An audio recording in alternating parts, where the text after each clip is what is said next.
Hello everyone, hello the respected teacher. I trust that you are doing good. Well, as a teacher and student, I want to be creative a little bit and discuss the novel together. I'm gonna talk to you about Jude the Obscure by Thomas Hardy, a novel that's often described as shocking, tragic, and deeply thought-provoking. But more than that, it's a story about a man who dares to dream in a world that doesn't let him. I'll be focusing on two important aspects, which are naturalism as a literary movement and the late Victorian context in which Hardy was writing. We will explore how Hardy uses characters, key events, and literary devices to show how individuals, especially those from lower classes, are often powerless in the face of fate, society, and rigid institutions. So to start with a bit of context, Hardy was writing in the 1890s, right at the end of the Victorian era. At this time, society was full of contradictions. On the surface, it looked modern.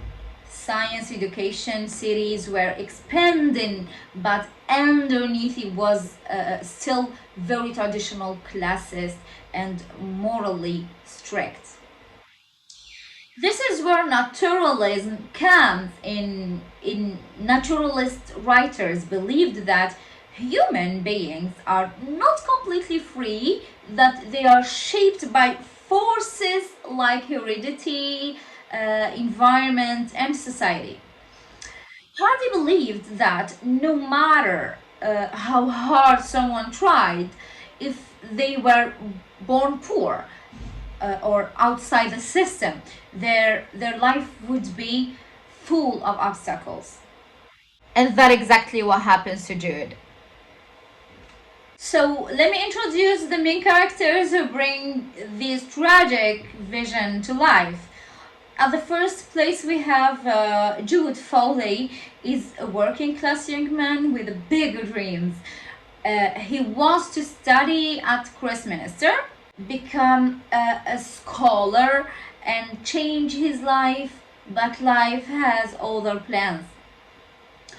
We have also Sue Bridehead. Jude's cousin and love interest is smart, free-thinking, and deeply conflicted between her spiritual beliefs and her emotions. We have also as an important character Arabella Dunn, Jude's first wife, is earthy, manipulative, and represents the kind of traditional life Jude wants to escape from.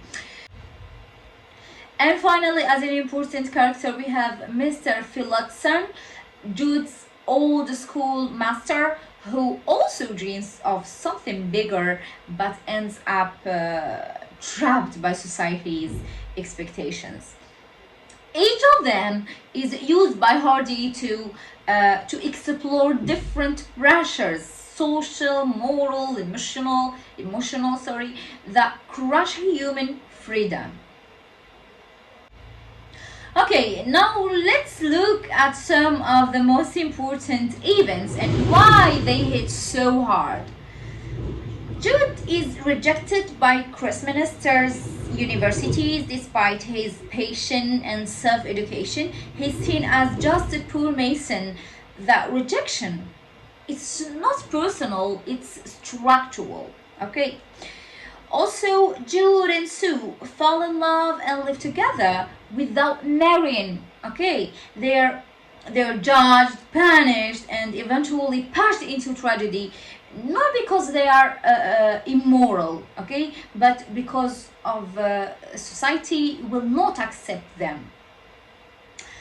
Their children die in a horrifying scene. Little Father Time kills his siblings, and himself, saying, "Because we are too many." So that line alone speaks volumes about poverty, shame, and hopelessness.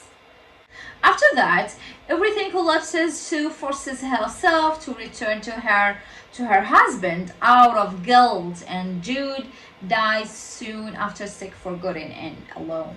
So these events show how people can be destroyed by very institutions that claim to protect them: marriage, religion, and education.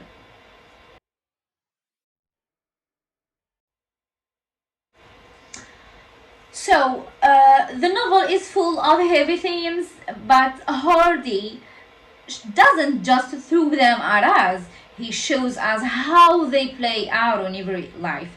For example, dreams versus reality.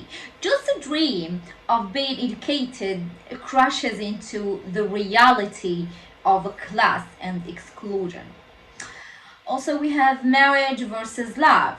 Hardy challenges the idea that marriage is scared. Sometimes love exists outside of it, and forcing people into legal boxes only causes pain.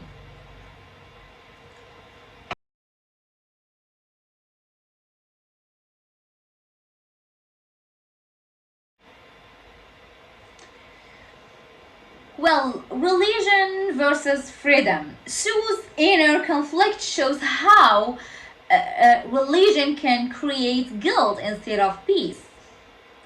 We have also fear and powerlessness. No matter how hard you tries, life pushes him down. Okay, so this is the heart of naturalism, that people are not in control.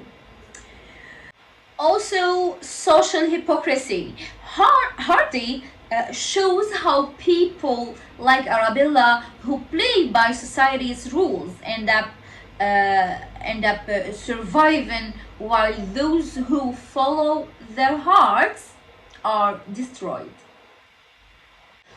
So Hardy here isn't just telling a sad story. He's using powerful literary tools to get under our skin.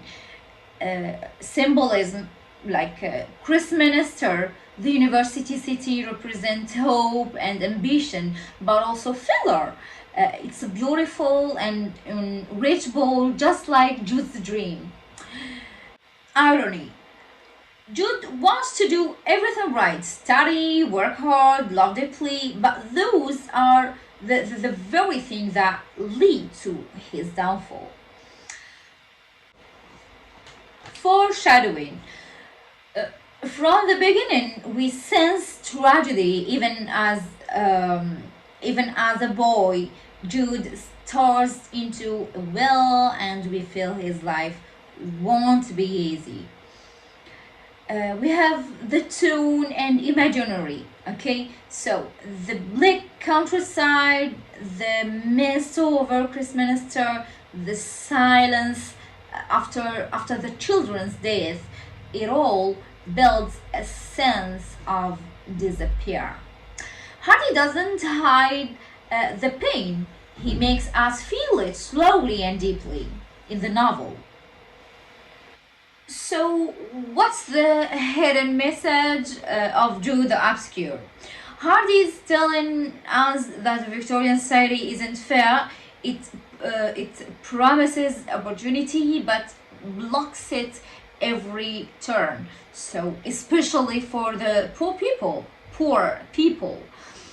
He asks, what's the point of having dreams if your class or gender means you will never ever be allowed to live them? This is not just a story about one man, it's a warning, it's a call for change. Okay, so, and it's a reminder that we have to question the systems around us, because sometimes they are